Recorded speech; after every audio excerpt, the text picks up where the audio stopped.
Assalamualaikum warahmatullahi wabarakatuh. Saya Aprilian Mariska dengan NIM 21411040218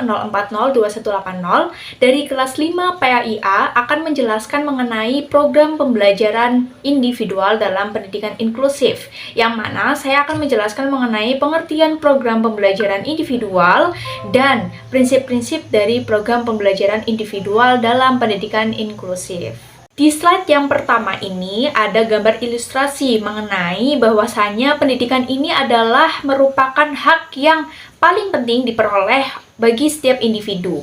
Salah satunya adalah anak berkebutuhan khusus. Setiap satuan pendidikan harus mempunyai kewajiban menerima peserta didik baik yang normal ataupun berkebutuhan khusus. Salah satunya di pendidikan inklusif.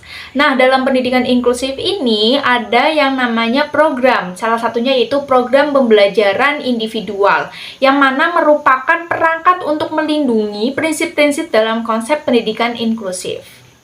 Untuk slide yang berikutnya, saya mengambil pengertian PPI atau program pembelajaran individual ini dari ketiga tokoh, yaitu yang pertama ada tokoh Samuel Gregory Howe pada tahun 1871 atau 1871. Di sini Samuel Howe itu mengemukakan bahwasanya salah satu bentuk layanan pendidikan yang ditunjukkan kepada peserta didik dengan status berkebutuhan khusus yang sebelumnya dikenal sebagai anak berkebutuhan khusus atau ABK, kemudian penyebutannya saat ini disebut sebagai peserta didik berkebutuhan khusus atau PDBK.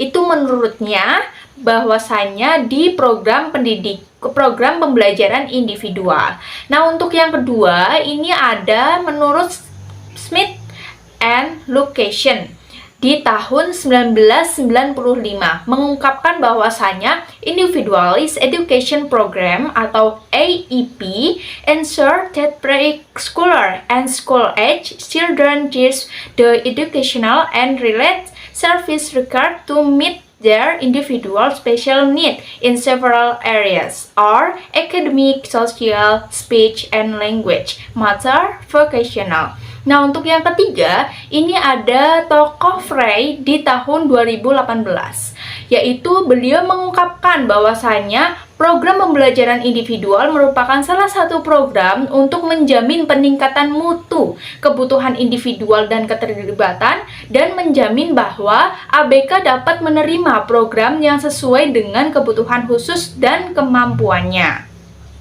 Untuk slide yang ketiga, ini kami simpulkan, di kelompok kami simpulkan bahwasanya program pembelajaran individual dalam pendidikan anak berkebutuhan khusus pada khususnya ingin memberikan mereka pengalaman belajar yang disesuaikan dengan masalah dan kebutuhan mereka setiap individu. Melalui pembelajaran individual ini, anak diharapkan dapat belajar secara optimal sesuai dengan karakteristik dan kemampuan perkembangannya secara cara berpikirnya.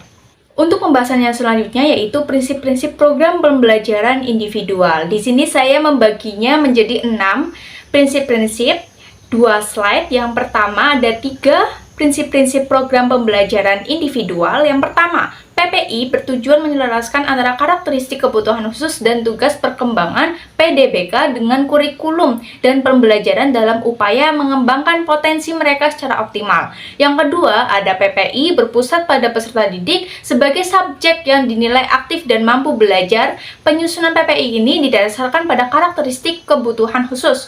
Yang ketiga, itu ada komponen PPI ini difokuskan pada kemajuan dan kebutuhan PDBK itu sendiri. Sedangkan kurikulum itu digunakan sebagai rambu-rambu, bukan dititik beratkan sebagai target utama pada PPI. Nah, yang keempat, di slide selanjutnya ini ada PPI tidak hanya terbatas pada tujuan pembelajaran atau kurikulum pembelajaran saja, namun tujuan PPI juga dapat didasarkan pada prioritas penanganan berdasarkan hasil asesmen diagnostik. Nah, yang kelima, PPI bersifat fleksibel terhadap berbagai perubahan dan kemajuan PDBK. Hasil akhir dari PPI ini sejatinya adalah kemandirian sehari-hari berguna bagi kehidupannya. Nah, yang terakhir adalah PPI merupakan kesepakatan bersama hasil kolaborasi antara banyak pihak.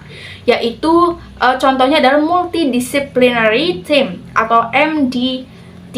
Nah, yakni kesepakatan antara pihak satuan pendidikan, orang tua, dan tenaga ahli profesional lain yang berkaitan. Sekian penyampaian materi tentang pengertian dan prinsip-prinsip program pembelajaran individual dalam pendidikan inklusif yang selanjutnya akan dijelaskan oleh rekan saya.